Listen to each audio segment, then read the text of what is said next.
మాజీ మంత్రి రోజాపై మంత్రి కందుల దుర్గేష్ తీవ్రస్థాయిలో విరుచుకుపడ్డారు. పవన్ కళ్యాణ్ విమర్శించే ముందు ఆత్మ పరిశీలన చేసుకోవాలని హితవు పలికారు. పవన్ కళ్యాణ్పై రోజా చేసిన వ్యాఖ్యలకు కౌంటర్ ఇస్తూ ఆమె నైతికతను, గతంలోనూ మంత్రిగా ఆమె పనితీరును దుర్గేష్ సూటిగా ప్రశ్నించారు. అలా వచ్చి ఊగిపోవటం కాదు.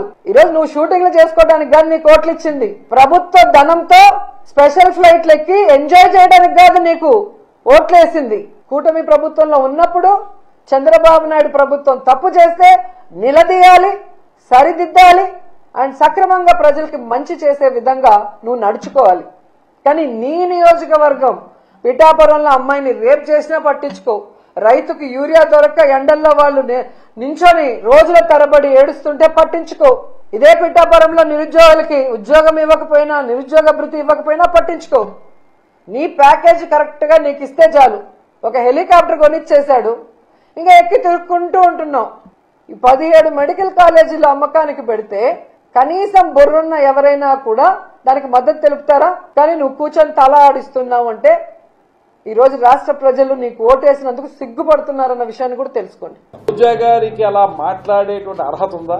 ఆవిడ ఎమ్మెల్యేగా ఉన్నప్పుడు, మంత్రిగా ఉన్నప్పుడు కూడా ఆవిడ చేసింది ఏంటి? జబర్దస్త్లో మీరు పార్టిసిపేట్ చేయలేదా? జబర్దస్త్ కార్యక్రమాల్లో నిరంతరం మీరు మొన్నటి వరకు ఉన్నారు కదా. జబర్దస్త్ కార్యక్రమాల్లో పార్టిసిపేట్ చేసి మీరు అక్కడ రకరకాల విన్యాసాలు చేసి ఇవాళ మీరు మాట్లాడటానికి మీరు అర్హులా? మీరు ఒకటే చెప్పండి, మీరు పర్యాటక మంత్రిగా, అమ్మా రోజా గారు ఈ సమాధానం చెప్పండి, పర్యాటక మంత్రిగా ఎక్కడైనా సరే రాష్ట్రం మొత్తం మీద కొత్తగా ఒక ప్రాజెక్ట్ తీసుకొచ్చారా? కొత్తగా కేంద్ర ప్రభుత్వం నుంచి చేయగలిగారా? రాష్ట్ర ప్రభుత్వం ఏదైనా చేయించగలిగిందా?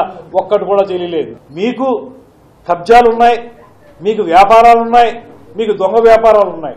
ఆయనకి ఏ రకమైనటువంటి వ్యాపారం లేదు. ఆయన సినిమాల ద్వారా వచ్చే 4 రూపాయలతో కుటుంబ పోషణ, ఆ వచ్చిన డబ్బును కూడా ఆయన ప్రజలకే ఖర్చు పెట్టేసేటువంటి పరిస్థితి. మంత్రి అయినప్పుడు, ఉప ముఖ్యమంత్రి అయినప్పుడు సహజంగా ఎక్కడికైనా వెళ్లాల్సింటే విమానాల్లో వెళ్తారు, అది సహజం. అది దాన్ని మీరు ఆక్షేపించడానికి మీకు అర్హత లేదు.